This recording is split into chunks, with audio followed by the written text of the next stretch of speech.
Hello everyone, this is Neha and welcome to GS Abhyas. तो कैसे हैं आप सभी लोग? I hope you all are doing well. तो चलिए फिर आज के इस सेशन की शुरुआत करते हैं। जैसा कि आप सभी जानते हैं कि यूपीएसआई, यूपी पुलिस और आपका ये जो दिल्ली पुलिस है, UP triple S C PET है, उस सभी में आपका एक टॉपिक मेंशन है संविधान, ठीक है, जिसकी कुछ क्लासेस हम लोग कंप्लीट कर चुके हैं, राष्ट्रपति के बारे में जान चुके हैं और भी बहुत सारी क्लासेस जो हैं वो हमने क्रमवार देखी हैं। आज हम जानेंगे उपराष्ट्रपति के बारे में। लास्ट जो हमारी क्लास थी वो राष्ट्रपति यानी कि प्रेसिडेंट से संबंधित थी। आज हम बात करेंगे उपराष्ट्रपति की। आप सभी जानते हैं कि जो उपराष्ट्रपति का पद है, अगर हम तुलना करें राष्ट्रपति से, तो राष्ट्रपति का पद यानी कि राष्ट्रपति जो होता है वो भारत का सर्वोच्च नागरिक होता है, प्रथम नागरिक होता है और वरीयता क्रम में सबसे पहले आता है, यानी कि प्रथम स्थान पर आता है। अगर हम राष्ट्रपति से तुलना करते हुए देखें तो उपराष्ट्रपति का पद वरीयता क्रम में दूसरे स्थान पर आता है। और संविधान में क्या क्या प्रावधान उपराष्ट्रपति से संबंधित हैं उसके बारे में आज हम बात करेंगे। तो चलिए इस सेशन की शुरुआत करते हैं। लास्ट तक आप लोग मेरे साथ जरूर जुड़े रहिएगा। जीएस अभ्यास के इस ऑनलाइन प्लेटफॉर्म पे आप सभी का स्वागत है। चलिए आज के इस सेशन पर ध्यान देते हैं। और आप सभी जानते हैं कि ये जो उपराष्ट्रपति का पद है इम्पोर्टेंट रहेगा। क्यों इम्पोर्टेंट रहेगा? क्योंकि अभी आपको पता होगा कि हाल फिलहाल में जो हमारे देश के 14वें उपराष्ट्रपति थे जगदीप धनखड़ जी, उनके द्वारा क्या दे दिया गया है, अपने पद से इस्तीफा दे दिया गया है। इसलिए ये करंट का भी टॉपिक है, तो आगे आने वाली परीक्षाओं में यहाँ से प्रश्न बनने की पूरी संभावना रहेगी। तो वीडियो में अंत तक आप सभी मेरे साथ जरूर बने रहेंगे, क्लास को स्किप बिल्कुल नहीं करेंगे। एक जानकारी आप सभी के लिए कि मैराथन का जो सेशन है वो आज यानी कि संडे स्पेशल मैराथन जो सेशन होते हैं, डेली नहीं होते हैं, संडे संडे होते हैं, राइट। तो संडे स्पेशल मैराथन, ये जो मैराथन सेशन रहेगा UPSI, UP triple S C PET वालों के लिए बहुत ही इंपॉर्टेंट सेशन रहेगा। तो जो आज डेट है 10 अगस्त, तो 10 अगस्त को आप सभी लोग मेरे साथ शाम 9 बजे, ठीक है, एवरीडे हमारी क्लासेस 9 PM से लाइव होती हैं, ठीक है। प्रैक्टिस सेशन लेते हैं हम। और ये जो मैराथन सेशन रहेगा इसका भी टाइम जो रहेगा, ये भी इसका टाइम भी 9 PM का रहेगा। तो आप सभी लोग 9 PM पर मेरे साथ जुड़ना बिल्कुल भी नहीं भूलेंगे। 9 PM मैराथन सेशन में आप सभी लोगों का स्वागत है। सभी लोग 9 PM पर 10 अगस्त यानी कि आज के दिन मेरे साथ 9 PM पर जरूर जुड़ेंगे। चलिए फिर सेशन की शुरुआत करते हैं। जानेंगे भारत के संविधान में उपराष्ट्रपति का क्या क्या प्रावधान है, कौन से अनुच्छेदों में इसका वर्णन किया गया है, उन सभी के बारे में बात करते हैं। जैसा कि मैंने आपको बताया कि भारत का जो उपराष्ट्रपति होता है उसका जो पद होता है यानी कि भारत का उपराष्ट्रपति राष्ट्रपति के बाद द्वितीय, ठीक है, भारत का द्वितीय उच्चतम प्रतिष्ठित पदाधिकारी होता है। यानी कि अगर हम वरीयता क्रम की बात करें, अगर आपसे प्रश्न कहा जाए कि भारत में वरीयता क्रम में अगर हम वाइस प्रेसिडेंट की बात करें,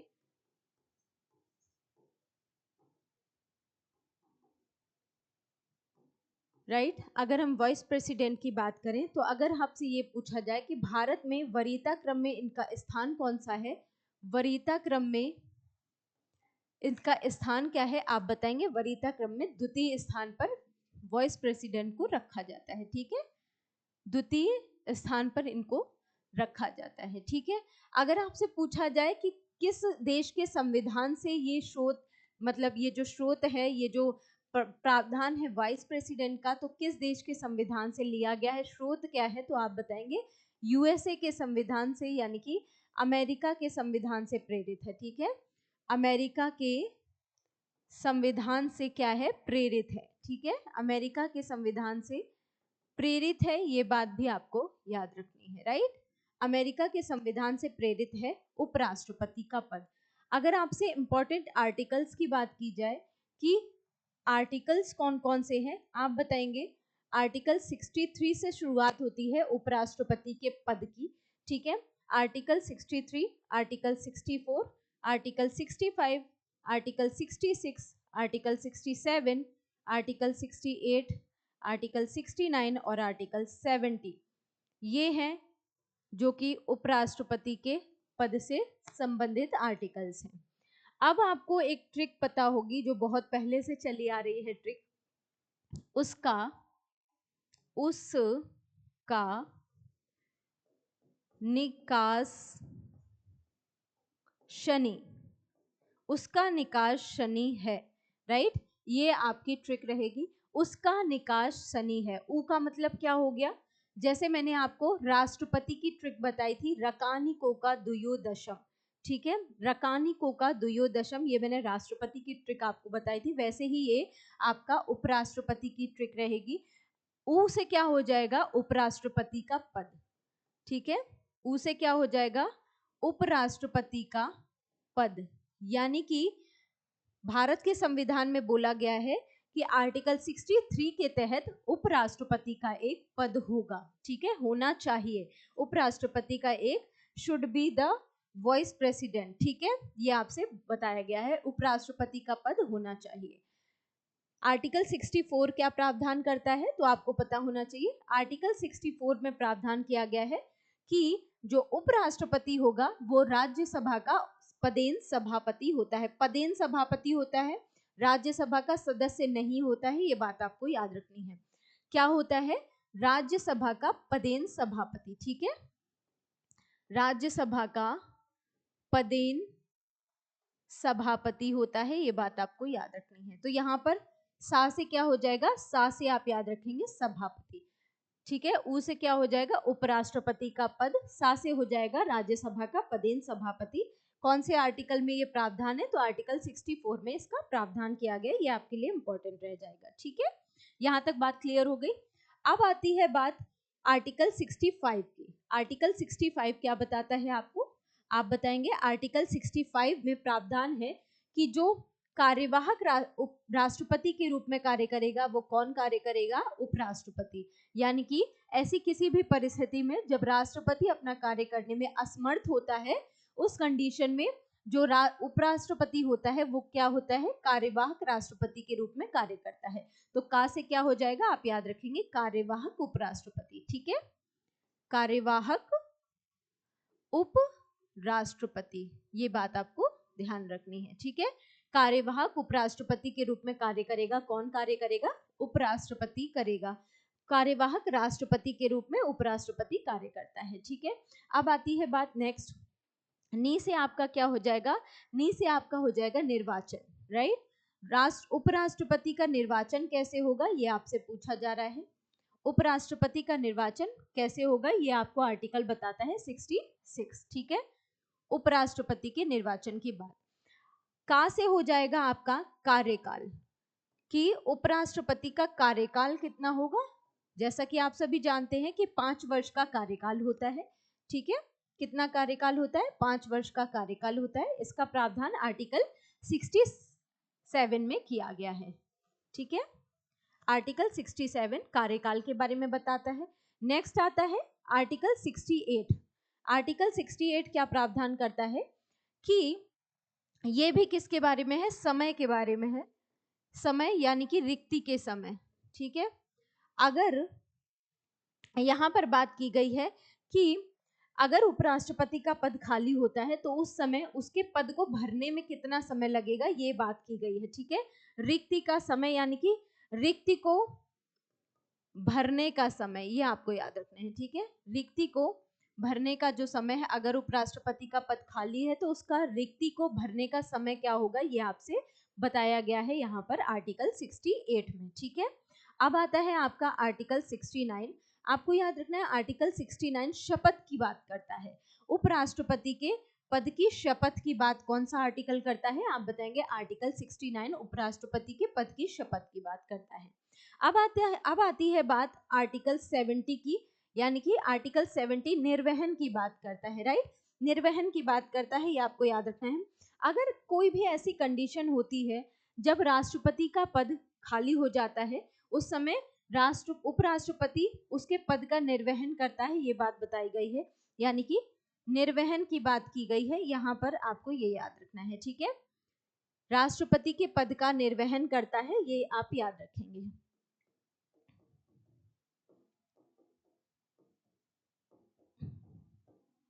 अब अगर एक आर्टिकल मैं और आपसे बताऊं, क्या आप याद रखेंगे? आर्टिकल 71।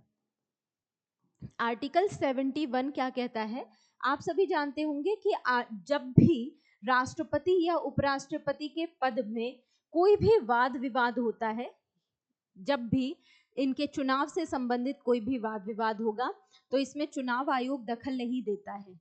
ठीक है, कौन दखल देता है? तो विवाद से संबंधित जितने भी निपटारे होंगे, चाहे वो राष्ट्रपति के पद से संबंधित हो, चाहे वो उपराष्ट्रपति के पद से संबंधित हो, उसका निपटारा कौन करेगा? तो उच्च न्यायालय करेगा, यानी कि सुप्रीम कोर्ट करेगा। ठीक है, आपको याद रखना है, राष्ट्रपति यानी कि प्रेसिडेंट, राष्ट्रपति और उपराष्ट्रपति, ऐसे समझेंगे आप, राष्ट्रपति और उपराष्ट्रपति के पदों से संबंधित विवाद, मतलब इनके चुनाव से संबंधित विवाद, पद की बात नहीं, चुनाव से संबंधित, चुनाव यहां पर नोट डाउन कर लेंगे, चुनाव संबंधी विवादों का निपटारा कौन करेगा? चुनाव संबंधी विवादों का निपटारा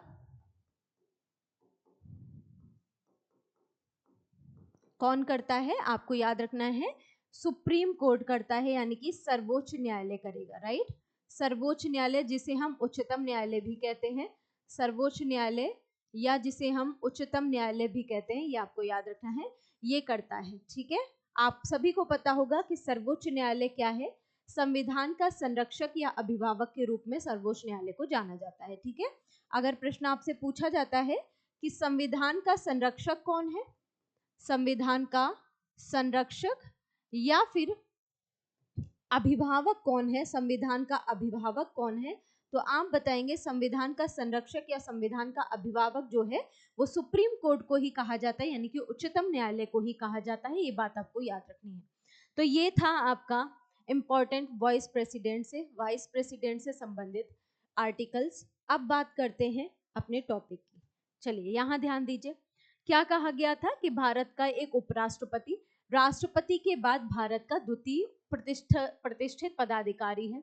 भारत का उपराष्ट्रपति राज्यसभा का पदेन सभापति होता है। ये हमें आर्टिकल बताता है 64। ठीक है, कौन सा आर्टिकल इसका प्रावधान करता है? तो आर्टिकल 64 इसका प्रावधान करता है।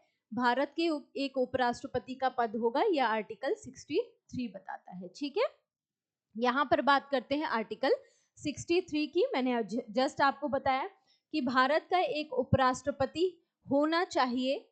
ठीक है, ये यहाँ पर बात की गई है।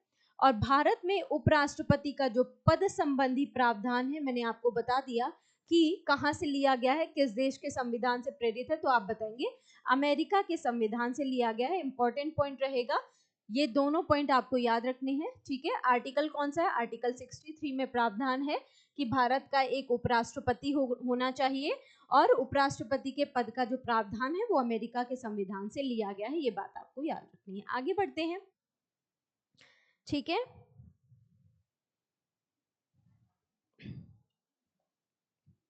चलिए हाँ आगे बढ़ा जाए। नेक्स्ट देखिए, अब अगर यहाँ पर आर्टिकल आपसे 64 कह रहा है, जैसा कि मैंने आपको बताया कि उपराष्ट्रपति अपनी पदावधि के दौरान अन्य कोई भी लाभ का पद ग्रहण नहीं कर सकता। जिस भी प्रॉफिट वाला जो पद होता है वो कोई भी ऐसा पद उपराष्ट्रपति ग्रहण नहीं कर सकता कार्यकाल के दौरान। ये बात आपको याद रखनी है। ठीक है, आर्टिकल 64 बताता है कि जब ये उपराष्ट्रपति बन जाएंगे तो अपनी पदावधि के दौरान अन्य कोई भी लाभ के पद पर ये नहीं होने चाहिए। ये बात याद रखनी है आपको, कोई भी अन्य लाभ का पद ये धारण नहीं कर सकते। ये पॉइंट इंपॉर्टेंट है, आपको याद रखना है। आर्टिकल 66(3) क्या बताता है, जरा ध्यान देंगे। आर्टिकल 66(3) कहता है कि उपराष्ट्रपति की योग्यताएं होंगी, कुछ योग्यताएं होंगी। कौन कौन सी योग्यताएं होंगी, जरा ध्यान देंगे। यह भारत का क्या होगा? नागरिक होगा। ठीक है, पहला पॉइंट सभी में दिया होता है, आपको याद रखना है। यह भारत का नागरिक होना चाहिए और वह अपनी 35 वर्ष की आयु को क्या कर चुका हो? पूरी कर चुका हो। ये भी पॉइंट है, ये पॉइंट आपको ज्यादा याद रखना है क्योंकि यहीं से प्रश्न फंसाता है। क्वेश्चन पूछा जाता है कि लोकसभा सदस्य बनने के लिए आयु कितनी होनी चाहिए? राज्यसभा सदस्य बनने के लिए आयु कितनी होनी चाहिए, राज्यपाल बनने के लिए आयु कितनी होनी चाहिए, प्रधानमंत्री अगर आपको बनना है तो क्या आयु का प्रावधान है, और यहीं पर राष्ट्रपति और उपराष्ट्रपति की बात आ गई तो उपराष्ट्रपति का आप याद रखेंगे 35 वर्ष की आयु पूरी कर चुका हो, यानी कि उसके पास एक अच्छा खासा एक्सपीरियंस होना चाहिए। नेक्स्ट बात आती है कि राज्यसभा का जो सदस्य है वो निर्वाचित होने की योग्यता रखता हो। योग्यता होनी चाहिए, राज्यसभा का सदस्य नहीं होना चाहिए, बात आप याद रखेंगे। राज्यसभा का सदस्य निर्वाचित होने की योग्यता होनी चाहिए, लेकिन वो राज्यसभा का सदस्य नहीं होना चाहिए। निर्वाचित होने की योग्यता हो परंतु सदस्य नहीं होना चाहिए, ठीक है, सदस्य नहीं होना चाहिए। अगर वो राज्यसभा का सदस्य होगा तो राज्यसभा में उसको क्या मिल जाएगा, लोग क्या करते हैं, जैसे हम लोग क्या करते हैं, फेवर कर देते हैं ना, जो व्यक्ति हमारे लिए, जैसे आप सभी जानते होंगे कि उपराष्ट्रपति जो होता है उसे क्या करने का अधिकार होता है, मनोनीत सदस्यों को करने का अधिकार होता है, मनोनीत करता है वो सदस्यों को, ठीक है। तो इसी वजह से उसके निर्वाचक मंडल में मनोनीत सदस्यों को शामिल नहीं किया जाता है। अगर हम उन मनोनीत सदस्यों को शामिल करेंगे तो वो पक्षपात कर सकते हैं ना, बायस्ड हो सकते हैं ना, इसलिए क्या कहा जाता है कि इसको कहा जाता है कि आप राज्यसभा के सदस्य नहीं होंगे। मान लीजिए जैसे आपके पास 252 सीटें हैं, ठीक है, अगर 252 सीटें हैं राज्यसभा में, किसी स्टेट के पास सर्वाधिक सीटें होती हैं, अगर हम उत्तर प्रदेश की बात करें, ठीक है, तो उत्तर प्रदेश के पास 31 सीटें हैं, तो 31 सीटें उत्तर प्रदेश के पास राज्यसभा में। कुछ ऐसे राज्य हैं जिनके पास 1 या 2 सीटें ही हैं, तो वहां पर क्या हो जाएगा, पक्षपात हो जाएगा ना। कोई स्टेट खुद को ये सोचेगा कि उनके पास ज्यादा सीटें हैं, वो लोग ज्यादा, उनके सदस्य ज्यादा वोटिंग कर देंगे उपराष्ट्रपति के चुनाव में। इसी वजह से क्या होता है, यहाँ पर किया जाता है कि राज्यसभा का सदस्य होने की योग्यता तो होनी चाहिए उपराष्ट्रपति के पास, लेकिन वो राज्यसभा का सदस्य नहीं होना चाहिए। बात क्लियर हो गई यहाँ तक। नेक्स्ट पॉइंट देखते हैं। नेक्स्ट पॉइंट बता रहा है कि उपराष्ट्रपति के लिए 20 प्रस्तावक और 50 अनुमोदक होने चाहिए। जैसे हमने पढ़ा था राष्ट्रपति में, वहां पर 50 प्रस्तावक और 50 अनुमोदक की बात की गई थी, ठीक है। राष्ट्रपति को जब हमने पढ़ा था तो मैंने आपको बताया था कि 50 प्रस्तावक होने चाहिए और 50 अनुमोदक भी होने चाहिए, ठीक है, 50 अनुमोदक होने चाहिए। सेम आपको क्या करना है, राष्ट्रपति और उपराष्ट्रपति को तुलना करते हुए पढ़ते हुए चलना है, ताकि आपको चीजें दोनों क्लियर हो जाए। तुलना करके पढ़ने में चीजें आसानी से याद हो जाती हैं। उपराष्ट्रपति के लिए कितने होने चाहिए, तो आप बताएंगे 20 प्रस्तावक और 20 ही अनुमोदक होने चाहिए। और आपको जमानत राशि मैंने राष्ट्रपति में बताई थी कि 15,000 रुपए की जमानत राशि जमा होती है, ठीक है, 15,000 रुपए की जमानत राशि जमा होती है, ये पॉइंट भी मैंने आपको बताया था, ठीक है। 15,000 की जमानत राशि जमा होती है। जब अगर ये वोट नहीं प्राप्त कर पाते हैं, ठीक है, तो क्या होता है, इनकी जमानत राशि जब्त हो जाती है। उसी प्रकार यहाँ पर भी है क्या, कि यहाँ पर भी आपको 15,000 रुपए की क्या हो जाएगी, जमानत राशि जमा करनी होती है, ठीक है। ये पॉइंट दोनों में सेम है, आपको याद रखना है। वहां पर 50 प्रस्तावक 50 अनुमोदक थे, यहाँ 20 प्रस्तावक 20 अनुमोदक हैं और जमानत राशि 15,000 रुपए ही है। ये दोनों पॉइंट आपको याद रखनी है, ठीक है। आगे बढ़ते हैं कि उपराष्ट्रपति संसद के किसी सदन का या किसी राज्य के विधानमंडल में कौन कौन आता है, विधान परिषद और विधान सभा दोनों ही, ठीक है। अगर आपसे विधानमंडल की बात की जाए, आपको याद रखना है विधानमंडल में कौन कौन हो गया, राज्यपाल हो गया, ठीक है, राज्यपाल हो गया। नेक्स्ट आ गया आपका विधान परिषद। जैसे हम वहां पर संसद पढ़ते हैं, केंद्र में हम संसद के बारे में पढ़ते हैं, तो संसद में राष्ट्रपति, राज्यसभा और लोकसभा होता है। सेम यहाँ पर विधानमंडल है, तो विधानमंडल में राज्यपाल, विधान परिषद जो कि उच्च सदन होता है, राइट, विधान परिषद उच्च सदन, और विधानसभा जो कि कैसा सदन होता है, आप बताएंगे, निचला सदन होता है, ठीक है। विधानसभा निचला सदन और ये क्या है, उच्च सदन होता है, राइट। तो ये पॉइंट आपको याद रखनी है। तो विधानमंडल में के किसी भी सदस्य का किसी भी सदन का सदस्य नहीं होगा, ये बात आपको याद रखनी है। जो उपराष्ट्रपति होगा वो संसद के किसी भी सदन का, संसद के किसी भी सदन का, चाहे वो लोकसभा हो चाहे वो राज्यसभा हो, या फिर विधानमंडल के किसी सदन का सदस्य नहीं होगा, ये बात आपको याद रखनी है। इंपॉर्टेंट पॉइंट रहेगा, इसको आप हाईलाइट कर लेंगे, ठीक है। किसी भी सदन का सदस्य नहीं होना चाहिए, इंपॉर्टेंट पॉइंट है, याद रखना है। आगे बढ़ते हैं, नेक्स्ट पॉइंट देखिए जरा। नेक्स्ट पॉइंट बता रहा है कि आर्टिकल 66 यानी कि जिसमें हमने बात की निर्वाचन संबंधी, ठीक है, मैंने आपको बताया उपराष्ट्रपति के निर्वाचन की बात, आर्टिकल 66 में इसका प्रावधान किया गया है, यहाँ ध्यान देंगे। इसके अनुसार उपराष्ट्रपति का जो निर्वाचन होगा, उपराष्ट्रपति का जो निर्वाचन होगा वो कैसे होगा, यहाँ पर बात की गई है। संसद के दोनों सदनों के सदस्यों से मिलकर गठित होने वाले निर्वाचक मंडल के द्वारा किया जाता है, ठीक है। यहाँ क्या बात बताई गई है कि उपराष्ट्रपति का निर्वाचन संसद के दोनों सदनों के सदस्यों से मिलकर गठित होने वाले निर्वाचक मंडल द्वारा किया जाता है। हमने राष्ट्रपति में देखा था कि वहां पर निर्वाचित सदस्य तो शामिल होते हैं लेकिन मनोनीत सदस्य शामिल नहीं होते हैं, ठीक है। राष्ट्रपति में मनोनीत सदस्यों को बाहर रखा गया था। यहाँ पर उपराष्ट्रपति के पास मनोनयन का अधिकार नहीं होता है, इसीलिए उपराष्ट्रपति के जो निर्वाचन होता है उसमें संसद के दोनों सदनों के सदस्य और दोनों सदनों के सदस्य क्या करते हैं, मिलकर वोटिंग कर देते हैं, ठीक है। इसमें निर्वाचक और मनोनीत दोनों सदस्य शामिल हो सकते हैं, ये पॉइंट आपको याद रखना है। राष्ट्रपति का निर्वाचन संसद के दोनों सदनों के सदस्यों से मिलकर गठित होने वाले निर्वाचक मंडल द्वारा किया जाता है, ये पॉइंट आप याद रखेंगे। अगर हम राष्ट्रपति की बात करें, यहाँ ध्यान देंगे जरा, अगर राष्ट्रपति की बात करें तो वहां पर क्या बताया गया था कि संसद के दोनों सदनों के निर्वाचित सदस्य शामिल होंगे, ठीक है। निर्वाचित सदस्य शामिल होंगे, मनोनीत सदस्य शामिल नहीं होंगे, राइट। मनोनीत नहीं शामिल होंगे, ये बात आपको बताई गई है, ठीक है। संसद के दोनों सदनों के निर्वाचित सदस्य शामिल होंगे, ये बात आपको बताई गई है। और क्या कहा गया था कि विधानसभाओं के निर्वाचित सदस्य भी शामिल होंगे, ठीक है। राज्य की जो विधानसभाएं होंगी तो विधानसभाओं के निर्वाचित सदस्य भी शामिल होंगे, राइट।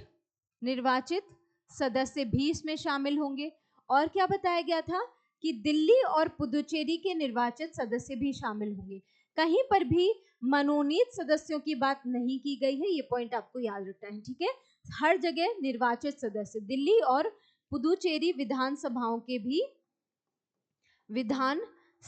के निर्वाचित सदस्य इसमें शामिल होंगे, ठीक है। विधानसभाओं के निर्वाचित सदस्यों की बात की गई थी कि निर्वाचित सदस्य इसमें शामिल होंगे। बात क्लियर हो गई। अब अगर आपसे उपराष्ट्रपति की बात की जाए, अगर अब आपसे उपराष्ट्रपति की बात की जाए तो उपराष्ट्रपति के बारे में आपको क्या बात याद रखनी है।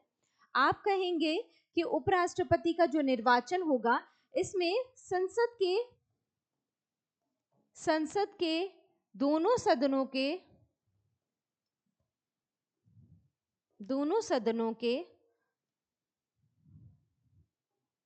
संसद के दोनों सदनों के निर्वाचित सदस्य, दोनों सदनों के निर्वाचित और मनोनीत, है ना, दोनों ही सदस्य के निर्वाचित और मनोनीत सभी सदस्य शामिल होंगे, ठीक है।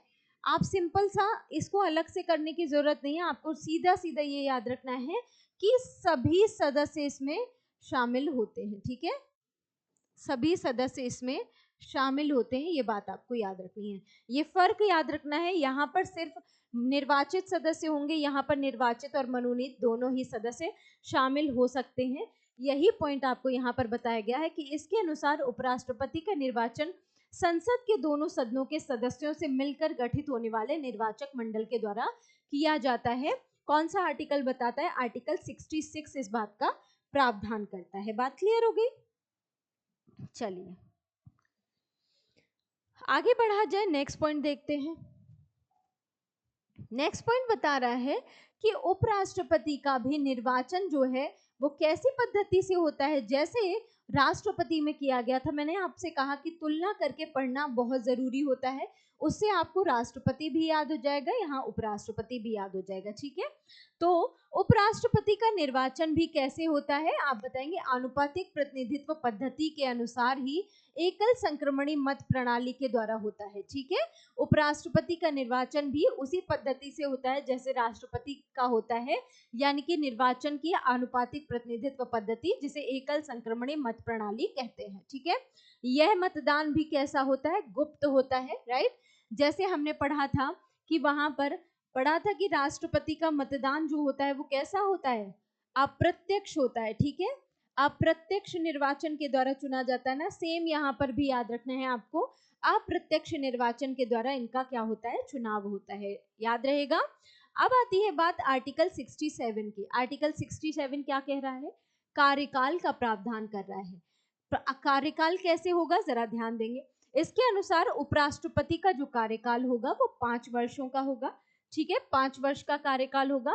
कार्यकाल समाप्त होने के पहले भी वह राष्ट्रपति को अपना त्याग पत्र दे सकता है। ठीक है, अभी आपको पता होगा 14वें जो उपराष्ट्रपति थे जगदीप धनखड़ जी, ठीक है, उपराष्ट्रपति 14वें उपराष्ट्रपति जगदीप धनखड़ जी के द्वारा स्वास्थ्य कारणों का हवाला देते हुए क्या दिया गया? अपने पद से इस्तीफा दे दिया गया। ठीक है,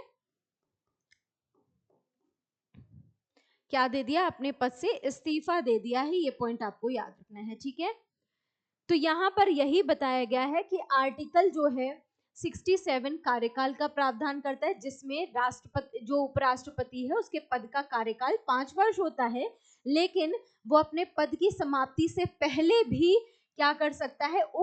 राष्ट्रपति को त्याग पत्र दे सकता है। राष्ट्रपति अगर अपने पद का त्याग देगा तो वो उपराष्ट्रपति को देगा, और उपराष्ट्रपति जब अपने पद से त्याग पत्र देगा तो वो राष्ट्रपति को देगा। ये दोनों ही बातें आपको याद रखनी है। ठीक है, राष्ट्रपति त्याग पत्र किसको देता है? आप याद रखेंगे, किसे देगा त्याग पत्र? उपराष्ट्रपति को। ठीक है, उपराष्ट्रपति को। और उपराष्ट्रपति त्याग पत्र किसे देगा?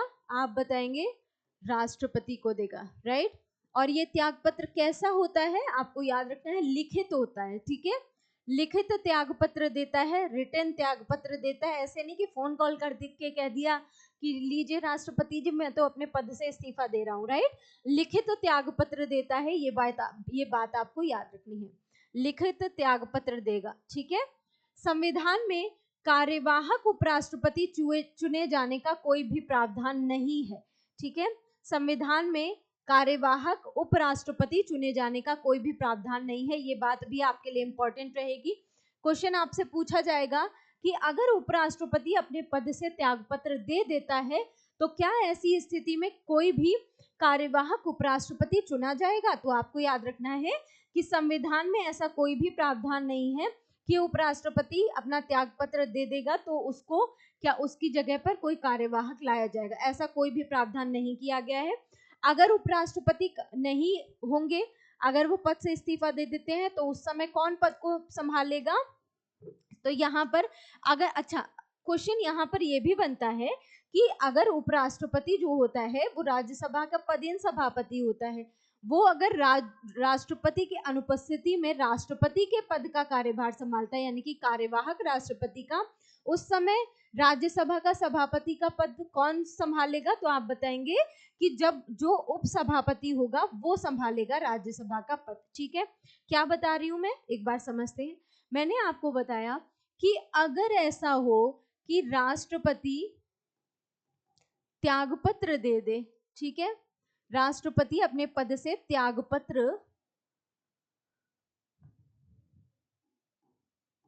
त्यागपत्र दे, तो ऐसी स्थिति में कौन संभालता है? उपराष्ट्रपति संभालता है। बात क्लियर हो गई? उपराष्ट्रपति पद को संभालता है। अगर उपराष्ट्रपति भी नहीं हो तो ऐसी स्थिति में आपको पता है सीजीआई, ठीक है, सीजीआई पद को संभालता है, यानी कि चीफ जस्टिस ऑफ इंडिया, यानी कि भारत का मुख्य न्यायाधीश ऐसी स्थिति में पद को संभालता है, ठीक है। भारत का मुख्य न्यायाधीश ऐसी स्थिति में क्या करता है, पद को संभालता है। अब यहां पर बात ये आती है, क्या बात आती है, एक सेकेंड। अब यहां पर बात ये आती है कि अगर उपराष्ट्रपति राज्यसभा का पदेन सभापति होता है, राज्यसभा का पदेन सभापति होता है, ठीक है, अगर ऐसा है तो फिर अगर ऐसा है तो राज्यसभा का पदेन सभापति के रूप में उसे वेतन भत्ता मिल रहा होता है, ठीक है। तो इसका जो वेतन भत्ता है ये भी आपको याद रखना है, 4 लाख रुपए है, ठीक है, 4 लाख रुपए मिलता है इनको, यानी कि राष्ट्रपति का 5 लाख वेतन है, उससे 1 लाख कम कर दीजिए, 4 लाख वेतन मिलता है उपराष्ट्रपति को। ये राज्यसभा का पदेन सभापति होता है। अगर ये कार्यवाहक राष्ट्रपति के रूप में कार्य कर रहा होगा, कार्यवाहक राष्ट्रपति के रूप में, राष्ट्रपति के रूप में कार्य करेगा, उस स्थिति में क्या होगा, उस स्थिति में राज्यसभा कौन संभालेगा, उस स्थिति में राज्यसभा को कौन संभालेगा, तो राज्यसभा को कौन संभालेगा, उपसभापति संभालेगा, ठीक है, उपसभापति संभालेगा। बात क्लियर हो गई। राज्यसभा का अध्यक्ष कौन बन जाएगा, तो उपसभापति बन जाएगा। अगर आपको ये भी पता होना चाहिए, अगर हम लोकसभा की बात करते हैं तो लोकसभा में अध्यक्ष को क्या कहा जाता है, लोकसभा अध्यक्ष भी कहते हैं और इसी को हम स्पीकर भी कहते हैं। बात क्लियर हो गई। अध्यक्ष के नाम से भी जानते हैं और स्पीकर के नाम से भी। वहीं अगर राज्यसभा की बात हो तो राज्यसभा में आप सभी को पता है, राज्यसभा में सभापति होता है, ठीक है, सभापति होता है और कौन होता है, उपसभापति होता है, राइट, उपसभापति होता है। तो सभापति की अनुपस्थिति में उपसभापति ही तो बनेगा, ठीक है। तो ये बात यहाँ पर आपको बताई गई है कि उपसभापति उस समय उसके पद को संभालेगा। एक बात और याद रखनी है कि जो उपसभापति के रूप में जब ये कार्य नहीं कर रहा होगा, यानी कि कार्यवाहक राष्ट्रपति के रूप में जब ये कार्य कर रहा होगा, तो उस समय इसको सभापति के रूप में पद नहीं धारण करना होगा, ठीक है। वही सेम बात बताई गई कि यहाँ पर उपसभापति जो होगा उस समय वो संभालेगा, यानी कि जो सभापति के रूप में जो इनको वेतन भत्ता मिल रहा था वो वेतन भत्ता फिर इनको नहीं मिलेगा, ठीक है। कौन से वेतन, कैसा वेतन मिलेगा, कार्यवाहक राष्ट्रपति के रूप में वेतन मिलेगा, यानी कि राष्ट्रपति के पद का इनको वेतन दिया जाएगा। ये वाला वेतन नहीं मिलेगा, ये वाला वेतन मिलेगा। ये पॉइंट आपको याद रखना है, ठीक है। ये सारे जरूरी पॉइंट थे, आपको ध्यान रखने। आगे बढ़ते हैं, ठीक है। यहाँ पर यही बात की गई है कि राष्ट्रपति जो है वो कार्यवाहक उपराष्ट्रपति का कोई भी प्रावधान इस संविधान में नहीं किया गया। ये इंपॉर्टेंट पॉइंट है, आप याद रखेंगे। क्वेश्चन सीधे सीधा पूछा जाता है, गलती नहीं करनी है आपको, ठीक है। नेक्स्ट पॉइंट देखिए जरा कि उपराष्ट्रपति के निर्वाचन संबंधी विवादों का निपटारा मैं आपको बता चुकी हूँ, कौन करता है।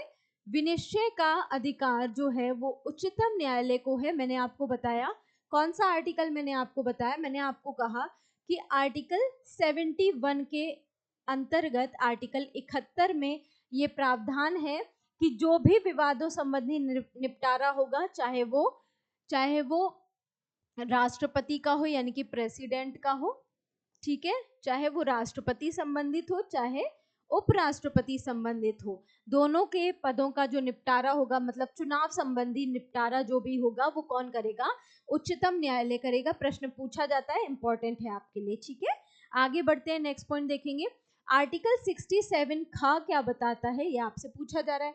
आर्टिकल 67 खा कहता है कि उपराष्ट्रपति को राज्यसभा के ऐसे प्रस्ताव के द्वारा अपने पद से हटाया जा सकता है जिसे राज्यसभा के तत्कालीन समस्त सदस्यों के बहुमत ने पारित किया है, क्योंकि राष्ट्रपति क्वेश्चन यहाँ ये बनता है कि क्या जो उपराष्ट्रपति है, उपराष्ट्रपति जो है वो लोग उपराष्ट्रपति के पद का जो उपराष्ट्रपति को अगर पद से हटाया जाएगा तो पद जो प्रस्ताव लेकर आया जाएगा क्या वो लोकसभा में लेकर आया जाता है? आपको याद रखना है, क्योंकि उपराष्ट्रपति राज्यसभा का पदेन सभापति होता है, तो उससे संबंधित उसके पद से हटाने के संबंधित प्रावधान भी यानी कि प्रस्ताव भी कौन से सदन में लेकर आया जाएगा? आप याद रखेंगे राज्यसभा में ही लेकर आया जाता है, ठीक है, क्योंकि ये क्या होता है, पदेन सभापति होता है राज्यसभा का, ठीक है। तो इसको पद से हटाएगा भी कौन? हटाने का जो प्रस्ताव है वो कौन लेकर आएगा? राज्यसभा में ही लेकर आया जाएगा, ठीक है, राज्यसभा में ही लेकर आया जाएगा, ये पॉइंट आपको याद रखना है, ठीक है। तो यही आप बताया गया है कि उपराष्ट्रपति को राज्यसभा के ऐसे प्रस्ताव द्वारा, राज्यसभा के, ये पॉइंट इंपॉर्टेंट है, नोट डाउन करेंगे, राज्यसभा के ऐसे प्रस्ताव द्वारा अपने पद से हटाया जा सकता है जिसे राज्यसभा के तत्कालीन समस्त सदस्यों के बहुमत ने पारित किया हो, ठीक है, ये बात याद रखनी है आपको। इस आशय की जो सूचना है वो उपराष्ट्रपति को 14 दिन पूर्व देनी जरूरी होती है, ठीक है, उपराष्ट्रपति को 14 दिन पूर्व देनी जरूरी होती है। जैसे मैंने आपको राष्ट्रपति में बताया था कि अगर राष्ट्रपति के ऊपर आपको महाभियोग लगाना है, महाभियोग की प्रक्रिया लानी है, तो आपको क्या करना पड़ेगा? 14 दिन पूर्व उन्हें अपना डिफेंस तैयार करने के लिए मौका तो देना पड़ेगा ना, तो 14 दिन पूर्व लिखित सूचना देना जरूरी होता है। सेम यहाँ पर आपको याद रखना है कि उपराष्ट्रपति को भी 14 दिन पूर्व लिखित सूचना देना जरूरी हो जाएगा, ये बात आपको याद रखनी है, ठीक है। अच्छा, एक पॉइंट मैं आपको बताना भूल गई कि अगर कार्यवाहक के रूप में कार्य कर रहे हैं तो कार्यवाहक के रूप में कार्य करेंगे क्यों? ऐसा क्यों जरूरी होता है कि आपको कार्यवाहक लाना पड़ेगा? क्यों? अगर ऐसी कोई कंडीशन हो जब राष्ट्रपति का पद किसी जरूरी कार्य से, किसी आकस्मिक समस्या के कारण रिक्त हो जाए, ठीक है, कार्यवाहक क्यों बनेंगे? आकस्मिक रिक्ति के कारण, ठीक है, ऐसे समझ लीजिए आप, आकस्मिक रिक्ति के कारण पद खाली हो जाए तो उस समय क्या होगा? आपको कार्यवाहक के रूप में कार्य करना पड़ेगा, और ये आकस्मिक रिक्ति होंगी क्यों? जैसे आपको पता होना चाहिए, या तो आपके ऊपर महाभियोग की प्रक्रिया लगा दी जाए, ठीक है, या तो आपके ऊपर महाभियोग लगा दिया जाए, या फिर क्या हो जाए कि मान लीजिए मृत्यु हो जाए राष्ट्रपति की, ठीक है, मृत्यु हो जाए, महाभियोग लग जाए, या फिर वो अपने कार्य को करने में क्या हो जाए? अक्षम हो जाए, यानी कि असमर्थ हो जाए। ऐसी किसी कंडीशन में भी उपराष्ट्रपति को पद संभालना पड़ेगा कार्यवाहक के रूप में राष्ट्रपति का। और क्या हो जाए? और एक पॉइंट और याद रखना है आपको, क्या कि अगर उपराष्ट्रपति त्यागपत्र दे दे, ठीक है, क्या हो जाए? उपराष्ट्रपति अपने पद से त्यागपत्र दे दे, जो कि अभी हुआ, 14वें उपराष्ट्रपति के द्वारा त्यागपत्र दे दिया गया। ऐसी परिस्थिति में क्या होगा? अगर राष्ट्रपति अपने पद से त्यागपत्र दे दे, असमर्थता जताए, मृत्यु हो जाए या महाभियोग लग जाए, ऐसी परिस्थिति में कार्यवाहक राष्ट्रपति के रूप में उपराष्ट्रपति को कार्य करना पड़ता है। ये पॉइंट आपको याद रखना है, ठीक है, कार्यवाहक उपराष्ट्रपति के रूप में इसको कार्य करना पड़ता है। और कौन सा आर्टिकल मैंने आपको बताया? आर्टिकल 64 ये प्रावधान करता है कि क्या करेंगे, सॉरी आर्टिकल 65, ठीक है, 64 नहीं 65, ठीक है, उसका मैंने आपको कोड भी बताया, का से क्या हो जाएगा? आर्टिकल 65, ठीक है, आर्टिकल 65 ये प्रावधान करता है कि उपराष्ट्रपति कार्यवाहक राष्ट्रपति के रूप में कार्य करेगा। कौन कौन सी परिस्थितियों में? चाहे उसके ऊपर महाभियोग लग गया हो, या उनकी मृत्यु हो गई हो, या फिर वो असमर्थ हो कार्य करने में, मान लीजिए उनकी बॉडी काम नहीं कर रही है, पैरालाइज हो गए, या कोई भी समस्या हो, ऐसी किसी भी कंडीशन में क्या होगा? उपराष्ट्रपति कार्यवाहक राष्ट्रपति के रूप में कार्य करेंगे। अच्छा, एक बात और जरूरी है, क्या कि अगर ये कार्यवाहक के रूप में कार्य करेंगे तो अधिकतम कितने समय तक कार्य कर सकते हैं? तो आपको ये पॉइंट और याद रखना है कि कार्यवाहक के रूप में अधिकतम 6 महीने तक, ठीक है, कार्यवाहक के रूप में अधिकतम 6 महीने तक कार्य कर सकते हैं, ठीक है, अधिकतम 6 महीने तक कार्य कर सकते हैं, ये जरूरी है आपको पता होना, ठीक है। अधिकतम 6 महीने तक ही कार्य कर सकते हैं कार्यवाहक के रूप में। और आपको ये भी पता होना चाहिए कि अमेरिका के संविधान में अगर किया को देखा जाए तो आपको पता होना चाहिए कि यूएसए में क्या होता है कि मान लीजिए यूएसए में पद खाली हो गया, अगर डोनाल्ड ट्रंप अभी हैं, अगर वो अपने पद से इस्तीफा दे दें तो आपको पता है कि वहां पर 4 साल का कार्यकाल होता है। मान लीजिए 1 साल में वो पद का इस्तीफा दे देते हैं तो बचे हुए कार्यकाल के लिए उपराष्ट्रपति पद संभालेंगे। लेकिन अपने यहाँ क्या होता है, कार्यवाहक राष्ट्रपति कार्यवाहक उपराष्ट्रपति कार्यवाहक राष्ट्रपति के रूप में कार्य कैसे करेगा, सिर्फ और सिर्फ 6 महीने तक, अधिकतम 6 महीने तक करेगा, ये आपको याद रखना है। अमेरिका में क्या होता है, बचे हुए समय के लिए बनते हैं कार्यवाहक, ठीक है, बचे हुए समय के लिए बनते हैं, चाहे वो 3 साल हो, चाहे वो 3.5 साल हो, चाहे 2 साल हो, ये बचे हुए समय के लिए कार्य करते हैं कार्यवाहक के रूप में यूएसए में। और अपने यहाँ क्या है, अधिकतम 6 महीने तक कार्य कर सकते हैं। ये पॉइंट इंपॉर्टेंट था, मैंने आपको बता दिया है, ठीक है, ये आपको ध्यान रखना है। अच्छा, एक बात और कि अगर उपराष्ट्रपति अपने पद से त्याग पत्र दे देते हैं, ठीक है, तो क्या होता है, तो अधिकतम 60 दिनों के अंदर चुनाव दोबारा कराना जरूरी होता है, क्योंकि ये एक दूसरा सर्वोच्च वरीयता का पद है, तो इसे खाली नहीं रखा जा सकता।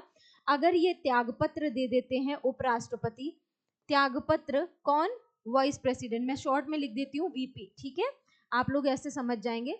वीपी अगर त्यागपत्र दे देते हैं तो ऐसी स्थिति में 60 दिनों के भीतर चुनाव कराना जरूरी होता है, ठीक है, 60 दिनों के भीतर चुनाव जरूरी होता है, ठीक है, जरूरी होता है।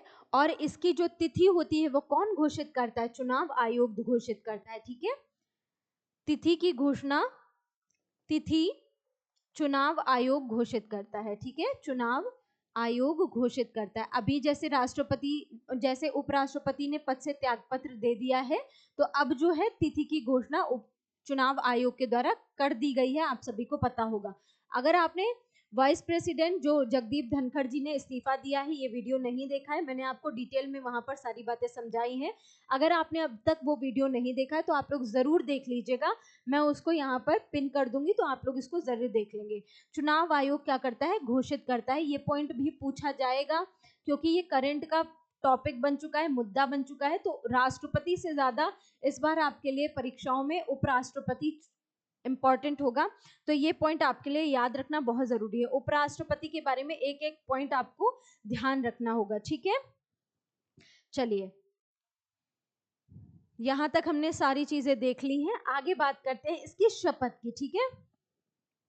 चलिए, नेक्स्ट पॉइंट है शपथ के बारे में। आर्टिकल 69 क्या कह रहा है, शपथ का प्रावधान कर रहा है, किसकी शपथ, उपराष्ट्रपति की शपथ। तो उपराष्ट्रपति के शपथ से संबंधित है, वह राष्ट्रपति के समक्ष अपनी शपथ ग्रहण करता है। तो अगर आपसे प्रश्न पूछा जाए कि उपराष्ट्रपति किसके समक्ष अपनी पद की शपथ लेता है, तो आप बताएंगे राष्ट्रपति, जो कि सर्वोच्च नागरिक होता है देश का, उसके समक्ष अपने पद की शपथ ग्रहण करते हैं। ये पॉइंट इंपॉर्टेंट था, मैंने आपको बता दिया। आगे बढ़ते हैं, वेतन भत्तों के बारे में बात कर लेते हैं, ठीक है।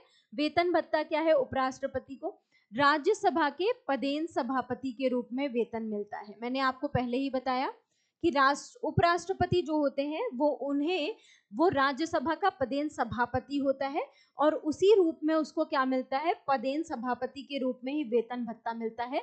उपराष्ट्रपति को राज्यसभा के पदेन सभापति के रूप में 4 लाख वेतन मासिक मिलता है, ठीक है, 4 लाख। अगर आपसे राष्ट्रपति का पूछा जाए, आप बताएंगे राष्ट्रपति को कितना मिलता है, 5 लाख रुपए मिलता है, ठीक है, वेतन इनका कितना है, 5 लाख रुपए है।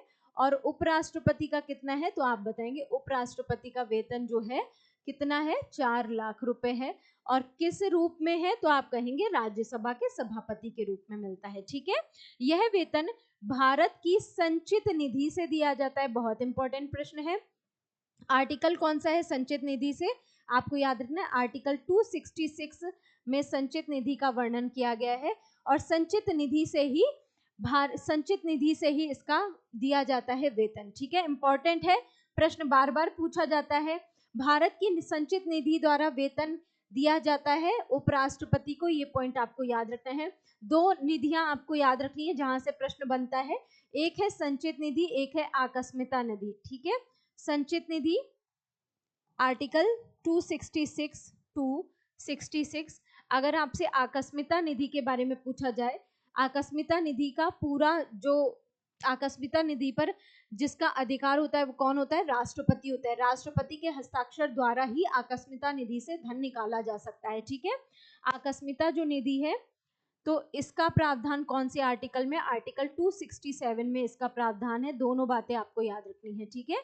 आर्टिकल 267 और आर्टिकल 266 दोनों बातें याद रखेंगे। तो उपराष्ट्रपति का जो वेतन भत्ता होता है वो किस पर भारित होता है? आप बताएंगे, भारत की संचित निधि पर भारित होता है। अब बात करते हैं आर्टिकल 65 यानी कि कार्यवाहक राष्ट्रपति के रूप में। इसके तहत उपराष्ट्रपति को कार्यवाहक राष्ट्रपति के रूप में कार्य करने के लिए सशक्त किया गया है। जब उपराष्ट्रपति कार्यवाहक के रूप में कार्य करता है तो वह राज्यसभा के सभापति के रूप में कार्य नहीं करेगा। मैं आपको बता चुकी हूँ, बहुत डिटेल में इसको समझा चुकी हूँ। अब यहाँ पर तो आपको गलती बिल्कुल भी नहीं करनी है, ठीक है। मैंने आपको बता दिया, जब वो कार्यवाहक राष्ट्रपति के रूप में कार्य करेगा उस समय वो राज्यसभा के सभापति के रूप में कार्य नहीं करता है। ये पॉइंट आपको याद रखना है। कार्य एवं शक्तियां क्या है? अगर वो कार्यवाहक राष्ट्रपति के रूप में कार्य कर रहा है तो उसका जो वेतन भत्ता होगा, वेतन उसको राष्ट्रपति का ही मिलेगा, ठीक है। वेतन उस समय उसे राष्ट्रपति के रूप में ही मिलेगा, ठीक है। राष्ट्रपति का ही वेतन मिलेगा, ये पॉइंट आपको याद रखना है। मतलब अगर वो सभापति हैं तो सभापति वाला वेतन नहीं मिलेगा, क्योंकि वो उस समय कार्यवाहक के रूप में, राष्ट्रपति के रूप में कार्य कर रहा है, तो जिस पद में है उसी पद का उसको वेतन मिलता है, ठीक है। कार्य एवं शक्तियां देख लीजिए। इसके सर्वप्रमुख कार्य जो है वो राज्यसभा की बैठकों की अध्यक्षता करना होता है, ठीक है। आप सभी को पता होगा राज्यसभा की जितने भी जब संसद सत्र चलते हैं तो बैठकें होती हैं, तो उसकी अध्यक्षता कौन करता है? राज्यसभा का सभापति ही करता है। बात क्लियर होगी? आगे बढ़ते हैं। नेक्स्ट पॉइंट देखिए, उपराष्ट्रपति राज्यसभा का सदस्य नहीं होता। मैं पहले ही बता चुकी हूँ, आपके पास राज्यसभा का सदस्य बनने की योग्यता होनी चाहिए, योग्यता होनी चाहिए, योग्यता होनी चाहिए सदस्य बनने की, ठीक है। राज्यसभा का सदस्य बनने की आपके पास योग्यता होनी चाहिए, लेकिन आपके पास सदस्यता नहीं होनी चाहिए। ये सदस्य नहीं होता है, अतः उसे मतदान का अधिकार भी नहीं होता है। ये पॉइंट भी आप याद रखेंगे, इंपॉर्टेंट प्रश्न है। प्रश्न यहाँ से यूपी पीसीएस, यूपीएससी इन सभी में बहुत डिटेल में पूछा जाता है, ठीक है। तो एक एक पॉइंट को ध्यान से पढ़ना है। उपराष्ट्रपति राज्यसभा का सदस्य नहीं होता है, अतः उसे मतदान का अधिकार भी नहीं होता। भाई मैं अगर मेरे घर की सदस्य नहीं होंगी तो मेरे घर के मामलों में मुझे बोलने का कोई अधिकार नहीं होगा। सेम यहाँ पर बात की गई है कि उपराष्ट्रपति राज्यसभा का पदेन सभा का सदस्य नहीं होता है, अतः उसे मतदान का अधिकार भी नहीं होता है, ठीक है। वह सदन के सदस्यों के विशेषाधिकारों का संरक्षक होता है, ठीक है। अगर आपसे प्रश्न पूछा जाए कि राज्यसभा के जो सदस्य होते हैं उनके जो विशेषाधिकार हैं, राज्यसभा के सदस्यों के जो विशेषाधिकार हैं उनका संरक्षक कौन है? तो आप बताएंगे उपराष्ट्रपति होता है राज्यसभा के सदस्यों के विशेषाधिकारों का संरक्षक, राइट। नेक्स्ट पॉइंट है, वह सदन में असंसदीय भाषा के प्रयोग को रोकता है। ऐसी किसी भी लैंग्वेज का प्रयोग आप संसद सत्र के दौरान नहीं कर सकते हैं जो अशोभनीय हो या असंसदीय हो। ऐसी किसी भाषा का प्रयोग नहीं करेगा कोई भी। ऐसा इसकी रोकथाम कौन करता है? उपराष्ट्रपति करता है। राष्ट्रपति द्वारा त्यागपत्र दिए जाने पर वह इसकी सूचना लोकसभा अध्यक्ष को भी देता है। ये भी पॉइंट आपको याद रखना है कि अगर राष्ट्रपति उपराष्ट्रपति को त्यागपत्र सौंपते हैं, ऐसी कंडीशन में उपराष्ट्रपति का यह कार्य है कि वह इसकी सूचना लोकसभा अध्यक्ष को प्रदान करे। बात क्लियर हो गई? राष्ट्रपति अगर त्यागपत्र देगा तो ऐसी स्थिति में क्या याद रखना है आपको? इसकी सूचना लोकसभा अध्यक्ष को देने का काम किसका होता है? आप याद रखेंगे उपराष्ट्रपति का यह कार्य होता है, ठीक है। यहाँ तक सभी पॉइंट क्लियर हो गए। अब देखते हैं यहाँ पर कुछ अन्य तथ्य जो इम्पोर्टेंट है उपराष्ट्रपति से संबंधित। भारत के प्रथम उपराष्ट्रपति कौन थे? आप सभी को पता होना चाहिए, डॉक्टर सर्वपल्ली राधाकृष्णन, ठीक है। डॉक्टर सर्वपल्ली राधाकृष्णन जो थे वो भारत के प्रथम उपराष्ट्रपति थे। 1952 से 1962 तक रहे थे ये। इनके ये प्रावधान आपको याद रखना है। भारत के प्रथम उपराष्ट्रपति डॉक्टर सर्वपल्ली राधाकृष्णन। व्यक्ति क्रम के अनुसार जगदीप धनखड़ जी जो हैं वो 14वें उपराष्ट्रपति थे। अब यहाँ पर है नहीं करेंगे थे, क्योंकि इन्होंने अपने पद से क्या कर दिया है, स्वास्थ्य कारणों का हवाला देते हुए अपने पद से इस्तीफा दे दिया है। उपराष्ट्रपति को हटाने का जो प्रस्ताव है वो राज्यसभा द्वारा लाया जाता है। लोकसभा में ये प्रस्ताव क्यों नहीं लाया जाता, मैंने इसका कारण बताया, क्योंकि यह राज्यसभा का क्या होता है, पदेन सभापति होता है। ठीक है, क्योंकि क्या होता है, क्योंकि ये राज्यसभा का पदेन सभापति होता है। राइट, यहां तक सारे पॉइंट क्लियर हो गए होंगे। इसी वजह से क्या होता है, ये इनका जो प्रस्ताव है इन्हें अपने पद से हटाने का, जो कि महाभियोग की प्रक्रिया के समान ही होता है, लेकिन उसके लिए महाभियोग टर्म का प्रयोग नहीं किया गया है। ठीक है, महाभियोग प्रक्रिया के समान ही होता है। ठीक है, महाभियोग प्रक्रिया के समान होता है, लेकिन होता है, ये आपको याद रखना है। लेकिन उसके लिए महाभियोग शब्द का प्रयोग नहीं हुआ है, ये बात आपको याद रखनी है। ठीक है,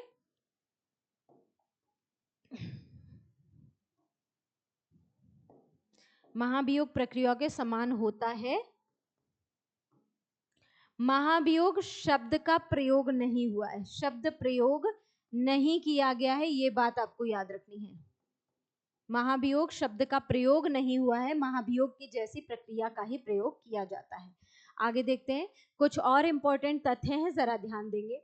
डॉक्टर सर्वपल्ली राधाकृष्णन भारत के पहले, मैंने आपको बताया, उपराष्ट्रपति और दूसरे राष्ट्रपति रह चुके हैं। डॉक्टर सर्वपल्ली राधाकृष्णन भारत के पहले उपराष्ट्रपति थे और दूसरे राष्ट्रपति के रूप में निर्वाचित हुए थे डॉक्टर सर्वपल्ली राधाकृष्णन। इन्हें भारत रत्न से सम्मानित भी किया जा चुका है। भारत रत्न से सम्मानित प्रथम व्यक्ति थे भारत रत्न से सम्मानित डॉक्टर सर्वपल्ली राधाकृष्णन। प्रश्न पूछा जाता है, आपको याद रखना है, डॉक्टर सर्वपल्ली राधाकृष्णन को भारत रत्न से सम्मानित किया गया था, ये प्रथम व्यक्ति थे भारत रत्न से सम्मानित। डॉक्टर जाकिर हुसैन के बारे में देख लेते हैं, ये प्रथम मुस्लिम उपराष्ट्रपति थे। अगर आपसे प्रथम मुस्लिम उपराष्ट्रपति पूछा जाए तब आप बताएंगे डॉक्टर जाकिर हुसैन का नाम। अगर वीवी गिरी के बारे में पूछा जाए, आपको याद रखना है, ये भारत के तीसरे उपराष्ट्रपति और प्रथम कार्यवाहक राष्ट्रपति थे। मैंने आपको बताया ना, कार्यवाहक राष्ट्रपति के रूप में कार्य करता है उपराष्ट्रपति, तो ये बात आपको याद रखनी है।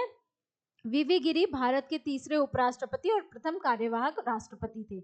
मोहम्मद हिदायतुल्लाह प्रथम मुख्य न्यायाधीश थे, जो कि क्या बने, उपराष्ट्रपति बने। ठीक है, आपको याद रखना है, अगर आपसे पूछा जाए मोहम्मद हिदायतुल्लाह के बारे में, आप बताएंगे ये एक ऐसे प्रथम मुख्य न्यायाधीश थे जो क्या बने थे, उपराष्ट्रपति बने थे। ठीक है, उपराष्ट्रपति बनने वाले प्रथम मुख्य न्यायाधीश थे, ये बात आपको याद रखनी है।